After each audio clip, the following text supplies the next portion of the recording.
Eh bien, nous voilà déjà dans les méthodes où il faut calculer les primitives suivantes. Donc tout d'abord, 1, f de x est égal à 3 sur x carré plus 2x moins 5. 2, f de x est égal à 2x plus 1 fois x carré plus x plus 3 au cube. Et 3, f de x est égal à moins x moins 5 sur x moins 3 fois x plus 1. Petite aide, pour le 3, on vous dit qu'on pourra déterminer deux réels a et b tels que pour tout x appartenant à 3 plus l'infini, f de x sera égal à a sur x plus 1 plus b sur x moins 3. Voilà, voilà, voilà. Ok? Eh bien écoutez, si c'est clair pour vous, vous attaquez, et on se rejoint tout de suite après pour faire la correction. Ça s'est bien passé? On y va? Oui? Bon, très bien. N'écoutez pas ce que je vais dire. Non? Eh bien voici quelques petits conseils. Donc pour calculer une primitive, il y a deux choses à faire, essentiellement. Il faut lire à l'envers le tableau des dérivés. Utiliser les théorèmes sur les opérations et les primitives. Et pour calculer une primitive, ce qu'il faut aussi, c'est décomposer en somme de fonctions dont on connaît des primitives. Voilà. Donc si on a des fonctions compliquées, parfois il est utile de décomposer en somme de fonctions dont on connaît déjà les primitives. Bon, avec ces conseils, je pense que vous pouvez aller jusqu'au bout. Et donc on se retrouve pour les solutions. À tout de suite dès que vous avez fini. Alors voici la première fonction. Donc f de x est égal à 3 sur x carré plus 2x moins 5. Donc une primitive de 1 sur x carré, eh bien c'était moins 1 sur x. D'accord? Et une primitive de 2x, ou de x tout court, primitive de x, c'est x carré sur 2. Donc si je fais ça maintenant, si je m'occupe de ça ici, et que je tiens compte des théorèmes et opérations sur des primitives, d'accord? Ça veut dire que la primitive d'une somme, c'est la somme des primitives, et je vais avoir que c'est, alors, puisque 1 sur x carré, la primitive c'est moins 1 sur x, je vais avoir moins 3 sur x. Puisque la primitive de x, c'est x carré sur 2, la primitive de 2x, ce sera 2x carré sur 2, donc plus x carré. Et la primitive de moins 5, c'est une constante, mais il faut la multiplier par x, donc c'est moins 5x. Et puis, il faut surtout pas oublier qu'on peut toujours rajouter une constante. D'accord? Donc, plus c. Et donc, la primitive, grand f de x, sera égale à ça. Vous voulez vérifier? C'est facile. Vous allez dans l'autre sens. Vous prenez la fonction que vous venez de déterminer, grand f de x, et vous calculez sa dérivée. Et vous allez voir que la dérivée de 1 sur x qui fait moins 1 sur x carré, ça va donner 3 sur x carré. La dérivée de x carré, c'est bien 2x. La dérivée de moins 5x, c'est bien moins 5. Et la dérivée d'une constante, c'est 0. Donc on est bon. Ok. Alors, quel est le deuxième à faire? Le deuxième à faire, c'est f de x, qui est égal à 2x plus 1, fois x carré plus x plus 3, au cube. Alors, si vous voulez faire la dérivée de ça, plusieurs façons. La plus simple, c'est de se rendre compte que ce qu'il y a ici dans la parenthèse, d'accord, et ce qu'il y a là, sont dérivés l'un de l'autre. C'est-à-dire que si je pose que u de x est égal à ceci, eh bien vous devez remarquer que ceci-là, c'est u' de x. Ce qu'il y a là, c'est la dérivée du terme de droite. D'accord? Et donc, ce que vous avez finalement, c'est que vous avez une fonction f de x qui est égale à u' de x fois u au cube. Et ça, donc, c'est une des règles des fonctions composées. La primitive de u cube fois sa dérivée, c'était u exposant 4 sur 4. Où u est égal à x carré plus x plus 3. Exposant 4 donc, sur 4. Voilà. Alors n'oublions pas toujours que lorsqu'on fait une primitive, on peut toujours introduire une constante. Et donc on a cette constante qui vient là. Vous voulez vérifier? Eh bien vous vérifiez. Vous prenez la fonction que vous venez de déterminer ici et vous la dérivez. Alors, la dérivée d'une fonction exposant 4, c'est 4 fois la fonction exposant 3. D'accord? 4 fois la fonction exposant 3 fois la dérivée de la fonction. Alors, 4 fois la fonction exposant 3 divisé par 4, ça va faire la fonction exposant 3 fois la dérivée de la fonction. Donc, on a bien ici la fonction exposant 3 fois la dérivée de la fonction. Donc, c'est bon. Pas de problème. On y va pour le 3 donc. Avec le 3, on a quelque chose d'un petit peu plus subtil. Il faut jouer ici avec des fractions. Donc ça va être moins x moins 5 sur x moins 3 fois x plus 1. Et il faut trouver la primitive de ça. Alors trouver la primitive de ça, ce n'est pas ce qu'il y a de plus simple. Pour trouver la primitive de ça, il faut d'abord faire ce qu'on appelle une décomposition en fractions. Fraction rationnelle simple, c'est-à-dire écrire ça sous la forme de a fois x moins 3 plus b sur x plus 1. Il faut essayer de transformer cette fraction-ci en une somme de fractions comme celle-là. Et lorsqu'on aura ça, là on pourra déterminer la primitive. Voilà, donc on va essayer de faire ça. Donc, ce qu'il faut faire, donc, c'est égaler moins x moins 5 sur x moins 3 fois x plus 1 en l'écrivant comme a sur x moins 3 plus b sur x plus 1. Eh bien, pour trouver ces fameux coefficients a et b, puisque c'est ça qu'on cherche, il va falloir multiplier par tout le dénominateur là. Ok? Et donc, ce que vous allez avoir, je vous refais ça sur une nouvelle page, ce sera plus simple. Ce que vous allez avoir, c'est les choses suivantes.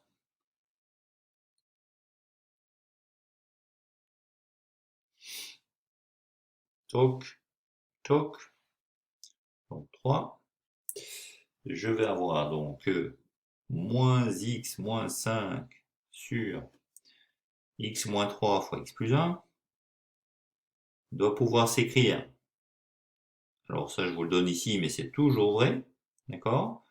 C'est ce qu'on appelle la décomposition en fractions simples. Alors il y a des règles plus subtiles quand les dénominateurs ne sont pas simplement des produits, ici, de termes du premier degré. Hein, si c'est autre chose que ça, c'est un peu plus compliqué. Mais si vous avez un produit de termes de premier degré au dénominateur, vous pouvez toujours le décomposer comme ceci. Voilà. Donc, pour trouver a et b, on va multiplier par le grand dénominateur commun qui est à gauche, et on va obtenir donc moins x moins 5 en multipliant par x moins 3 et x plus 1. Ça va faire a fois x moins 3, d'accord, plus b fois x plus 1. Puisqu'en multipliant par x moins 3 fois x plus 1 partout, je vais avoir ici x moins 3 fois x plus 1 sur x plus 1, ça me laisse x moins 3. Et là, en multipliant b fois x moins 3 fois x plus 1, comme c'est divisé par x moins 3, je vais faire fois x plus 1. Voilà. Je développe. Je vais donc avoir que moins x moins 5 va être égal à ax moins 3a plus bx plus 1. Ce qui veut encore dire que les termes en x qui sont à droite, c'est a plus b fois x. Et les termes qui n'ont pas de x à droite, attention, c'est un plus b là, plus b fois x plus b. Là, j'ai bien ça, ça c'est bon. Donc a plus b fois x moins 3a plus b, qui sera égal à ce qu'il y avait à gauche. Alors, les termes qui sont en x, là, ici, vont pouvoir s'égaler. D'accord? Donc, on va identifier les coefficients des x. Donc, je vais avoir que moins 1 doit être égal à a plus b. Là, moins 1 ici, doit être égal à a plus b. Là. Et moins 5, qui est un terme indépendant, qui ne dépend pas de x, doit donc être égal à moins 3a plus b, qui est là. Et donc, je dois résoudre un petit système de deux équations. Ok? Alors, faisons-le de façon simple.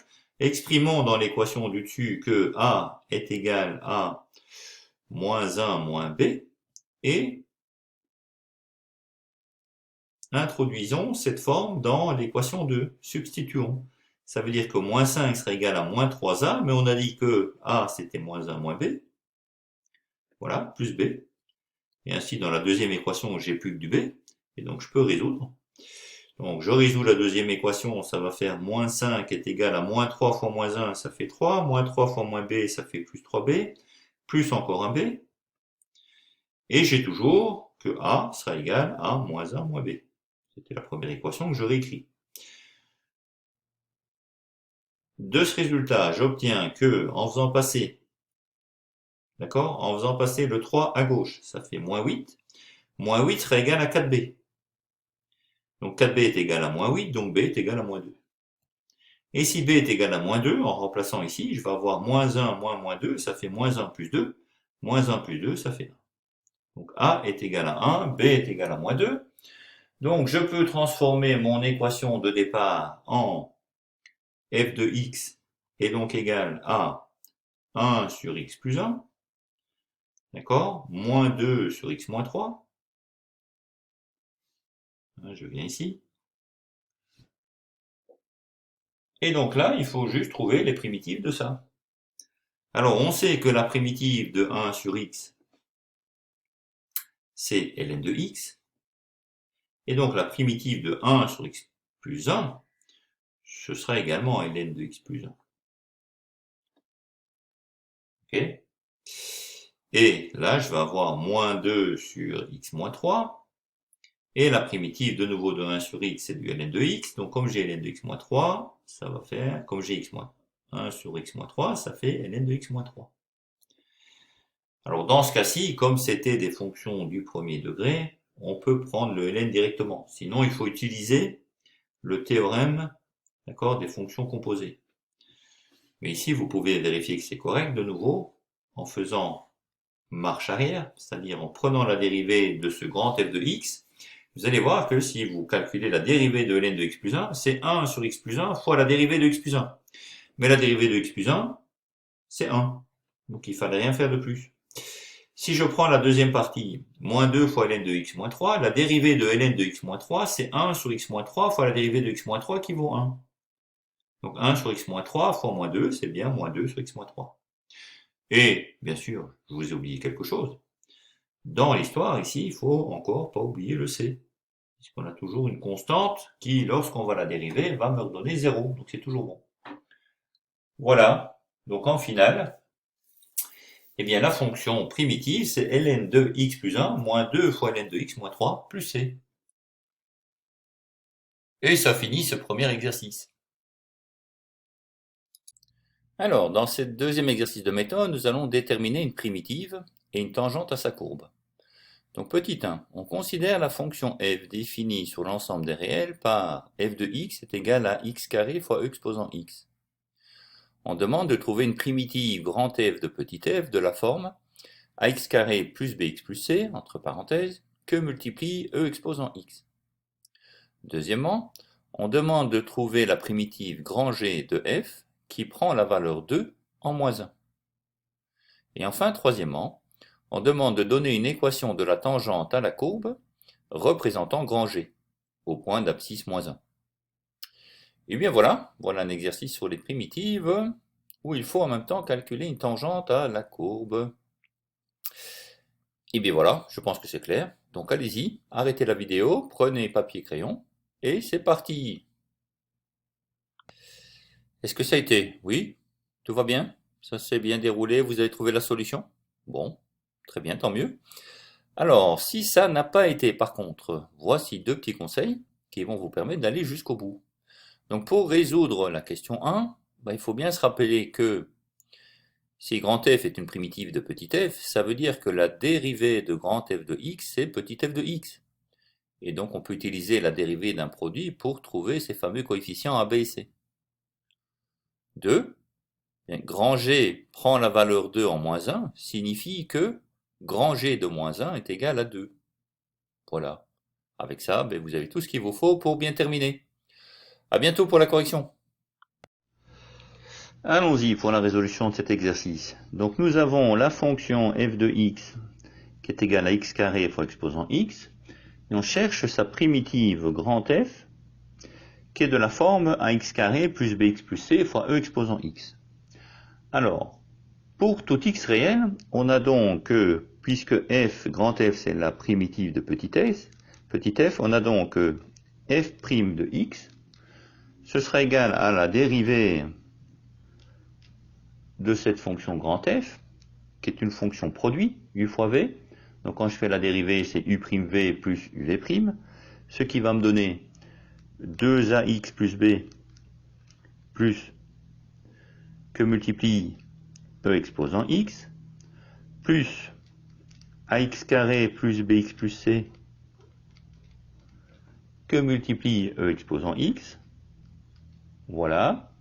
Alors, je distribue et je remets ensemble. Donc nous avons des termes qui dans tous les cas sont multipliés par e exposant x. Et puis nous avons des termes en plus du second degré en x, du degré simple en x et des termes indépendants. Donc si je les mets ensemble, ceux qui vont ensemble, donc d'abord en x carré, ça va être a fois x carré, qui vient de là. Les termes en x, eh bien, j'ai ici un b, et là j'ai un 2a, donc j'ai b plus 2a fois x. Et enfin, les termes indépendants, j'ai b ici, et j'ai c là. Donc je vais avoir plus b plus c, le tout multipliant e exposant x, puisque e exposant x était partout. D'accord. Maintenant, si je regarde bien f de x que j'écris ci-dessus, et que je le mets sous la même forme, j'ai que f de x, c'est 1 fois x carré, plus 0 fois x, plus 0 fois e exposant x. D'accord? Puisque f de x, c'était x carré fois exposant x. Donc j'ai bien réécrit la même chose, mais en faisant apparaître ici les coefficients que j'avais dans grand F' de x. Donc par identification, je vais avoir que a est égal à 1. Je vais avoir que b plus 2a est égal à 0. Et je vais enfin avoir que c plus b, ou b plus c, est égal à 0 également. De ça, j'en déduis que b est égal à moins 2a. Donc a est égal à 1. B est égal à moins 2a.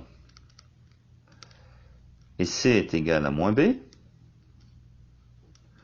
Et donc, encore, A est égal à 1. Si B est égal à moins 2A et que A est égal à 1, ça veut dire que B est égal à moins 2. Et C qui est égal à moins B sera donc égal à 2.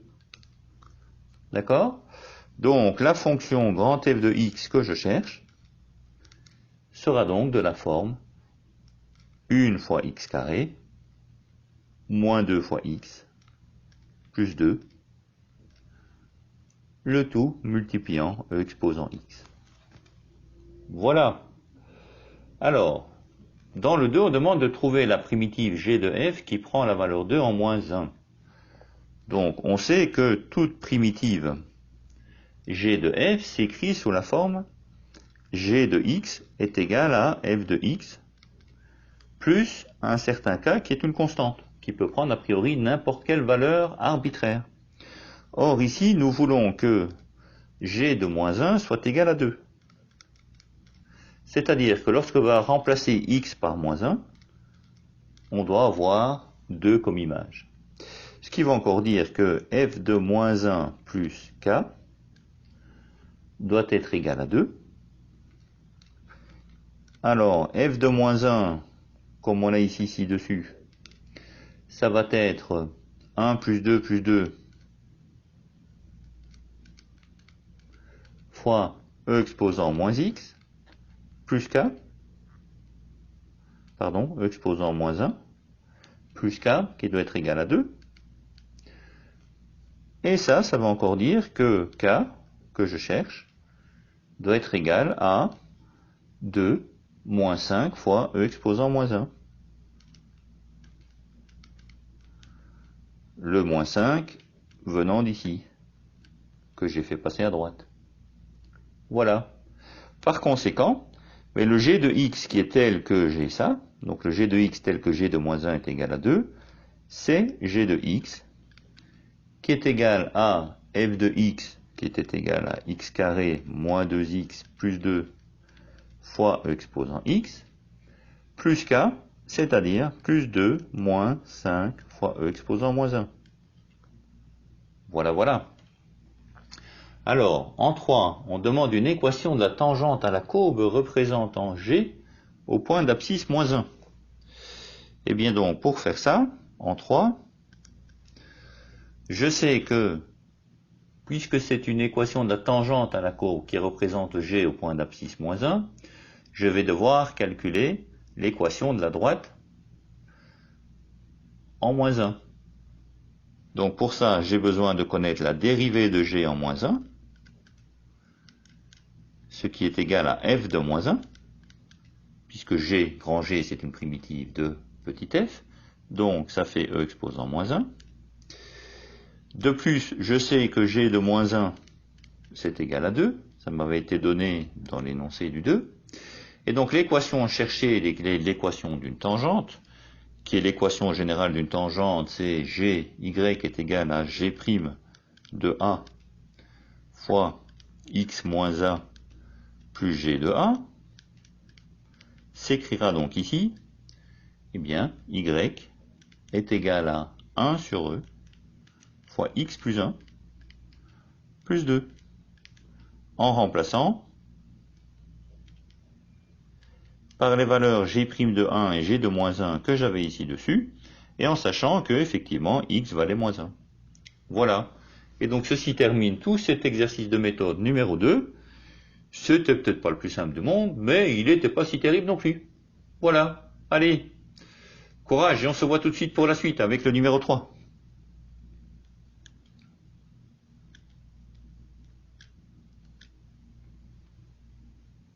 Alors, dans cet exercice 3, on demande de calculer une intégrale dépendant d'un facteur entier.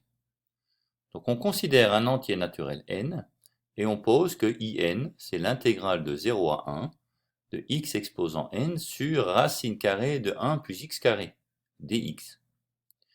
On demande de 1. Trouver la dérivée de la fonction, petit f, qui envoie x sur ln de, entre parenthèses, x plus racine carrée de x carré plus 1. Et 2.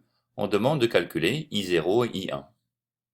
Voilà. Donc de nouveau une question claire qui demande une réponse claire. Papier, crayon, arrêtez la vidéo et on y va. Hop.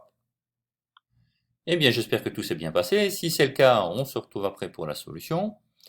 Sinon, voici 2 petits conseils. Premièrement, utilisez la dérivée de ln de u, qui est u' sur u, pour trouver ici la dérivée de la fonction. Enfin, pour le 2, pour calculer I0 et I1, pensez à une primitive de v' sur 2 fois racine de v pour pouvoir calculer I1. Voilà, avec ces 2 conseils, je pense que vous allez aller jusqu'au bout, et donc je vous attends par la suite pour la résolution. À tout à l'heure. Voici donc la correction de cet exercice. Donc, quel que soit n naturel, on a que in, c'est l'intégrale de 0 à 1 fois x exposant n sur racine de 1 plus x carré dx. Le voici. Donc l'intégrale de 0 à 1 qui est là. Et on veut calculer l'intégrale I0 et I1.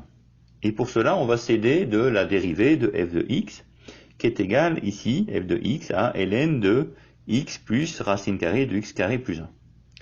Donc on nous demande en petit 1 de calculer la dérivée de cette fonction. Alors on voit que c'est une fonction de fonction, où on peut poser que u de x est égal à x carré plus racine de x carré plus 1 ici. La dérivée de cette fonction, eh bien ce sera la dérivée de x qui vaut 1, et la dérivée d'une racine carrée qui vaut 1 sur 2 fois la racine carrée fois la dérivée de l'intérieur. Donc ça nous donne ceci. 1 sur 2 fois la racine carrée de x carré plus 1 fois 2x. En simplifiant les deux de part et d'autre, il nous reste ceci, ici. Et donc, en mettant tout sur le même dénominateur, nous arrivons là. De sorte que f' de x, qui sera égal à u' sur u, puisqu'ici nous avons la fonction f de x qui est égale à ln de u, d'accord? Sa dérivée, c'est bien u' sur u. Nous aurons ça ici, ce qui, en simplifiant le numérateur de la fraction numérateur et le dénominateur, se réduit à 1 sur racine de x carré plus 1.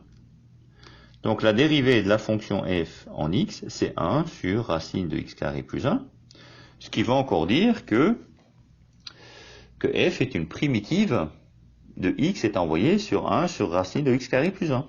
D'accord? Alors, en 2, on demande de calculer I0 et I1. Donc I0 sera l'application de la formule ici en haut pour n est égal à 0, c'est-à-dire intégrale de 0 à 1 de x exposant 0 sur racine de 1 plus x carré dx, ce qui fait l'intégrale de 0 à 1, alors x exposant 0, ça vaut 1, sur racine de x carré plus 1 dx. D'accord?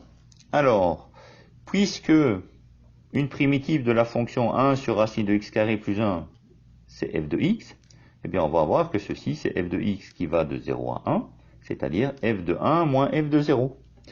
Et comme f de x, c'est ln de x plus racine de x carré plus 1, on aura que la fonction en 1, ce sera ln de 1 plus racine de 1 au carré plus 1, moins, pour ce que vaut la fonction en 0, j'aurai ln de 1 tout seul. Et donc ça nous donne en finale que I0 est égal à ln de 1 plus racine de 2. Voici. Pour calculer I1, il faut maintenant remplacer n par 1 dans l'intégrale de départ, c'est-à-dire qu'on va avoir l'intégrale de 0 à 1 de x sur racine de 1 plus x carré, dx. Alors, rendons-nous compte ici dans le dénominateur que si je multiplie numérateur et dénominateur par 2, ça nous aide un petit peu. Donc j'écris ici une égalité lorsque je multiplie le numérateur par 2 et le dénominateur par 2. Et en posant que v est égal à 1 plus x carré, je vois que le numérateur, ce n'est rien d'autre que v'. Et donc, l'intégrant ici de la primitive, c'est v' sur 2 fois racine de v. Et une primitive de ça, d'accord, c'est racine carrée de v. Donc l'intégrale sera égale à la racine carrée de v où je remplace v par ce qu'il vaut vraiment. Donc ce sera la racine carrée de 1 plus x carré qui va de 0 à 1. Ce qui fera la racine carrée de 1 plus 1 au carré moins la racine carrée de 1 plus 0 au carré, ce qui fait la racine carrée de 2 moins 1. Et voilà, ceci termine déjà cet exercice avec d'abord le calcul de la dérivée et puis l'estimation de l'intégrale pour les valeurs n qui valent 0 et 1. Voilà, j'espère que c'est tout clair, que la résolution là vous satisfait. Et donc on se voit tout de suite pour l'exercice 4. À bientôt. Alors, pour cet exercice numéro 4, on demande d'encadrer une intégrale à l'aide d'un algorithme. Donc on veut démontrer que l'algorithme ci-dessous permet d'encadrer l'intégrale qui va de 1 à 4 de 1 sur x dx. Donc voici l'algorithme, je vous laisse le lire complètement. Donc il y a le début, les déclarations de variables, la boucle où l'on fait vraiment quelque chose, quelques affichages, puis la fin de l'algorithme. Voilà. Donc réfléchissez bien. Que fait cet algorithme, d'accord? Et montrer en particulier qui permet d'encadrer cette intégrale ici. Voilà. Eh bien écoutez, je vous laisse faire. Papier, crayon, réfléchissez bien.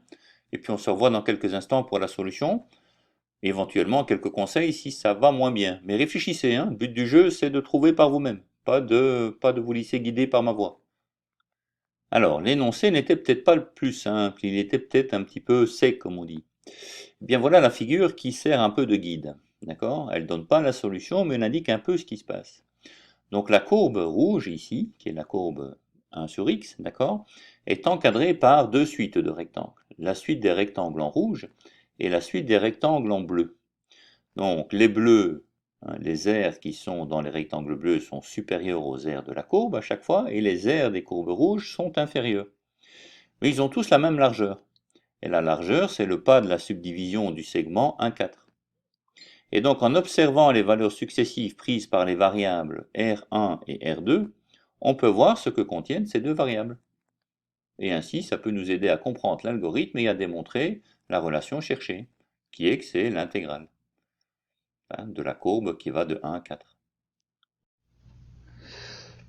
Alors, pour cet exercice, pour sa résolution, je vous conseille d'avoir l'algorithme en face des yeux pour pouvoir bien me suivre. Donc l'algorithme, il impose au programme en fait de faire une boucle. Tant que le contenu de la variable k, qui contient 0 au départ, comme c'est indiqué en ligne 8, est inférieur à 100, car n est égal à 100, comme vous le voyez à la ligne 2, on répète la même action. Donc à chaque étape de la boucle, tant que les variables R1, R2, A, B et K changent de contenu. Alors, la variable R1 contient sa valeur actuelle augmentée de 3 sur n fois 1 sur b. En effet, si vous regardez la ligne 11, vous voyez R1 prend la valeur R1 plus pas fois F1 de b. Et F1 de x, c'est égal à 1 sur x, ligne 23. Donc dans R1, je vais trouver que c'est égal à sa valeur actuelle, c'était la valeur qu'il y avait dans R1, plus 3 sur n fois 1 sur b. D'accord? Et pas va contenir donc la valeur 3 sur n, c'est pour ça ici, là j'ai pas, et là j'ai f1 de b.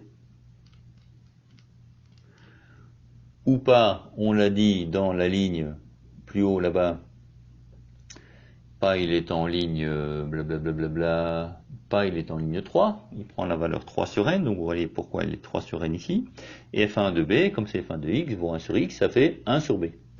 Voilà. Et ce pas reste la largeur commune de tous les rectangles. Alors pour la variable R2, qu'est-ce qu'on a? On aura quelque chose de similaire. La variable R2 contient sa valeur actuelle, c'est-à-dire ce qu'elle valait, plus de nouveau le pas, mais cette fois-ci fois f1 de a. Alors le pas, il vaut toujours 3 sur n, vous allez voir en ligne 3, et f1 de a, puisque f1 de x, c'est indiqué en ligne 23, c'est 1 sur x, ben f1 de a, ce sera 1 sur a cette fois. Voilà. Par conséquent, R1 contient la somme des aires des rectangles inférieurs, d'accord, ceux que j'avais représentés à l'angle rouge sur le schéma, et R2 contient la somme des aires des rectangles supérieurs. Voilà, ça c'est un démarrage. Alors à partir de ça, eh bien, on peut faire une amorce de calcul.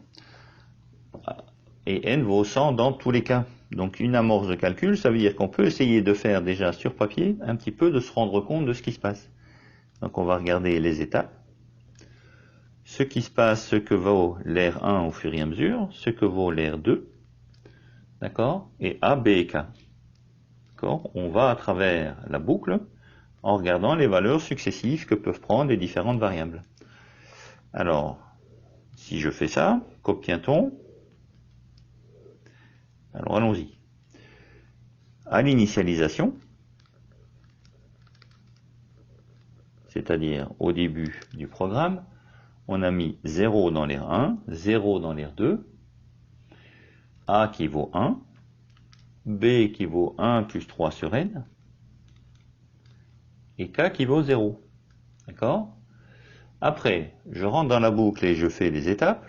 À l'étape 1, j'aurai donc 0 plus 3 sur n, fois 1 sur 1 plus 3 sur n. D'accord? J'espère que vous suivez bien ça. Pour l'air 2, on aura 0, mais plus 3 sur n fois 1, avec A et B qui valent respectivement 1 plus 3 sur n et 1 plus 6 sur n. Et là, K est passé à la valeur 1. Après, je passe à la valeur 2. D'accord?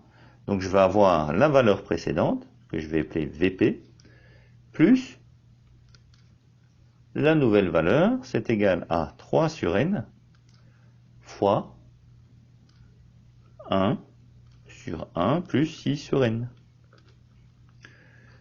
Dans le cas de l'air 2, j'aurai de nouveau la valeur précédente, plus, qu'est-ce que je vais avoir maintenant? 3 sur n plus 1 sur 1 plus 3 sur n. Avec A qui vaut maintenant 1 plus 6 sur n, et B qui vaut 1 plus 9 sur n. Pour K qui vaut 2. Et ce processus continue. Ça continue jusque 100. Ça n'arrête pas. Voilà. Donc ce tableau, je pourrais le continuer jusque 100. C'est un petit peu long, hein, donc moi je m'arrête ici. Et à ce moment, mais lorsqu'on continue jusque 100, qu'est-ce qu'on va avoir? On va avoir que l'air 1 va contenir la valeur 3 sur n fois la somme sur i est égal à 1 jusque n de f de 1 plus i fois 3 sur n. Et l'air 2 va être égal, elle, à 3 sur n fois la somme sur i est égal à 0 jusque n moins 1 des f de 1 plus i fois 3 sur n. Et donc en faisant ça, en calculant l'R1 qui est là et l'R2 qui est ici, eh bien on a bien obtenu un encadrement de l'aire du domaine compris entre la courbe, l'axe des abscisses et les droites d'équation x égale 1 et x égale 4. Donc on a bien obtenu un encadrement de l'intégrale de 1 à 4 de 1 sur x dx. Voilà, alors si on lance ce programme et que vous le lancez, que vous le faites, vous allez trouver par exemple que pour l'aire 1, eh bien vous allez trouver une valeur égale à 1.3751 147, et pour l'aire 2, vous allez trouver une valeur égale à 1.39 76 147. D'accord? Et si maintenant on sait, puisqu'on sait que l'intégrale de 1 à 4 de 1 sur x dx, c'est ln de x pris entre 1 et 4, c'est-à-dire ln de 4 moins ln de 1, et ln de 1 qui vaut 0, donc ça fait ln de 4 au bout du compte. Ce qui fait, lorsque vous prenez votre machine, ln de 4 c'est 1.38629, voilà, et bien vous trouvez bien que, effectivement, vous avez un bon encadrement avec les deux valeurs qui sont données là. Donc 1.3751 147 c'est une borne inférieure, 1.39 76 147 c'est une borne supérieure de la véritable valeur de ln de 4 qui vaut ceci. Et donc on a bien fait une intégrale à l'aire d'un algorithme. Voilà, et bien écoutez, ceci termine l'exercice. À très bientôt pour le suivant. Alors, dans ce 5e exercice de méthode, on demande de calculer une aire entre une courbe et son asymptote. Donc on considère la fonction f définie sur l'ensemble des réels par x est envoyé sur x plus 1 plus x sur x carré plus 1. La courbe est là. Montrer que la droite D d'équation y est égale à x plus 1 est une asymptote à la courbe f en plus l'infini. Et 2. Interpréter le domaine coloré là et calculer la limite de son aire lorsque lambda tend vers plus l'infini. Voilà. Ben, il n'y a plus qu'à. Papier, crayon, allez-y. Oh, j'espère que tout va bien. Si pas, je n'ai qu'un petit conseil à vous donner. La figure qui est là représente bien la courbe f en rouge, d'accord, et son asymptote d'équation y égale x plus 1. Donc qu'est-ce que la surface qu'il y a là? Qu'est-ce que le domaine coloré, etc. C'est facile, Avec ce que je viens de dire, là, vous devez me donner une réponse claire et nette. Allez, à plus tard pour la réponse. Bon travail. Alors, dans cet exercice, on a f de x est égal à x plus 1 plus x sur x carré plus 1, qui a pour représentation cf. Et enfin, ici, on a une droite D qui a pour équation y égale x plus 1. Et pour le petit 1, on veut montrer que la droite D est asymptote à la courbe f en plus l'infini. Donc si la droite D est asymptote à la courbe f en l'infini, ça veut dire que lorsque je regarde en plus l'infini, la courbe tend de plus en plus près de la droite, jusqu'à l'approcher tant qu'elle finit par la toucher en plus l'infini. Donc la distance entre la courbe et la droite en l'infini tend vers 0, si c'est vrai. Donc je vais calculer ça. Je vais calculer la différence entre la courbe et la droite, et voir si à l'infini, la distance entre ces deux courbes tend vers 0. Voilà. Donc, faisons-le. Calculons f de x moins x plus 1. Quel que soit x appartenant, quel que soit x différent de 0. Alors, différent de 0. J'ai donc ici que f de x est égal à x plus 1 plus x sur x carré plus 1, moins x plus 1. Alors, j'ai x plus 1 moins x plus 1, et évidemment, ça s'annule. Donc, il me reste x sur x carré plus 1. Voilà. Alors, je peux encore faire avec ça, c'est de mettre en évidence le x carré au dénominateur.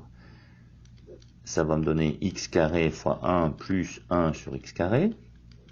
Et puis, en simplifiant le numérateur avec le carré ici du x, j'obtiens finalement que la différence est égale à 1 sur x fois 1 plus 1 sur x carré. Et donc je dois évaluer ça en plus l'infini. Donc la limite lorsque x tend vers plus l'infini de cette différence, c'est-à-dire finalement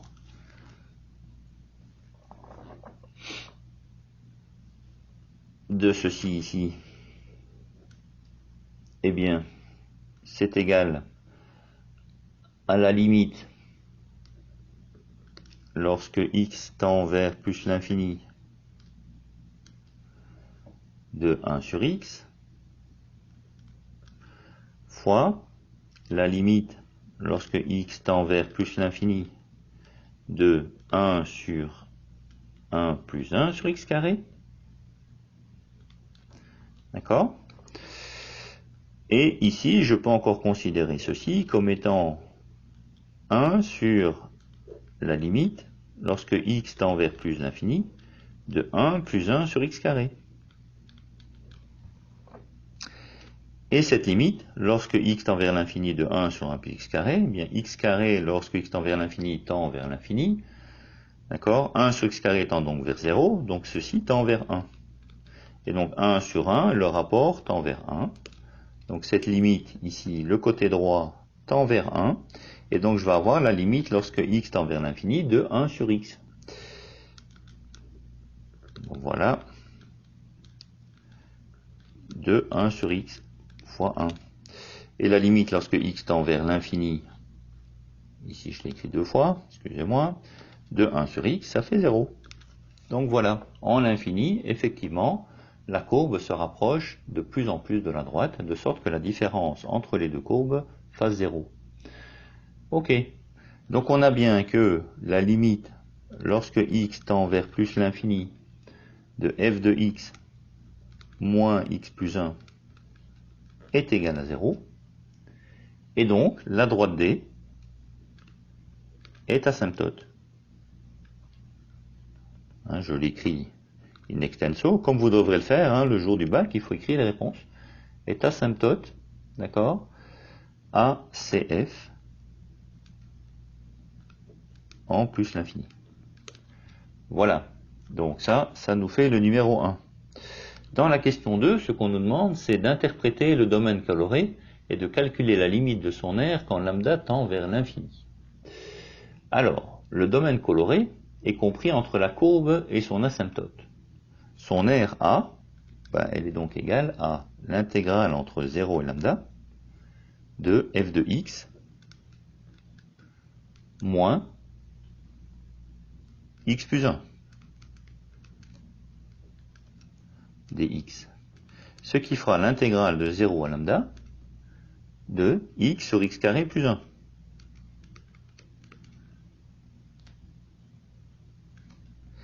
Et ça, on peut montrer que c'est égal à 1/2 fois le logarithme de x carré plus 1,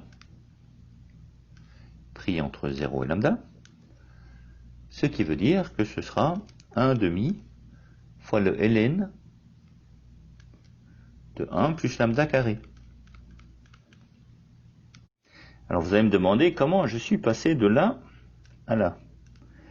Eh bien c'est facile, vous avez le dénominateur qui est égal à x carré plus 1, vous pouvez poser ça comme étant u. Alors la dérivée de ça c'est 2x, et donc on a la dérivée ici au numérateur un facteur 1/2 près, d'où l'apparence de ce 1/2. Et donc ici j'ai un u' sur u, d'accord? Et un u' sur u, si je l'intègre, c'est un ln de u, avec u qui était égal à x carré plus 1. Donc c'est pour ça que j'ai le ln de x carré plus 1 de 0 à lambda. Voilà. Si maintenant je calcule la limite lorsque lambda tend vers l'infini, de ce que j'ai obtenu dernièrement là, eh bien ça me donne la limite lorsque lambda tend vers l'infini de 1/2 ln de 1 plus lambda carré. Eh bien lorsque lambda tend vers l'infini, lambda au carré tend vers l'infini, l'infini plus 1 tend vers l'infini, le ln de l'infini c'est l'infini, divisé par 2 c'est toujours l'infini. Donc la limite lorsque lambda tend vers l'infini, ici, ça vaut plus l'infini. D'accord? Et donc, l'aire tend vers l'infini lorsque lambda tendait vers l'infini. donc cette aire qu'il y a finalement entre la courbe et son asymptote, eh bien elle tend néanmoins vers l'infini. Parce que c'est à l'infini que la droite tend vers l'asymptote. Voilà. Eh bien écoutez, ceci termine l'ensemble des méthodes. J'espère que tout ça va bien, que ça vous a plu, hein, et qu'on se retrouve donc après dans les exercices où vous allez pouvoir vous exprimer de tout votre être. À bientôt.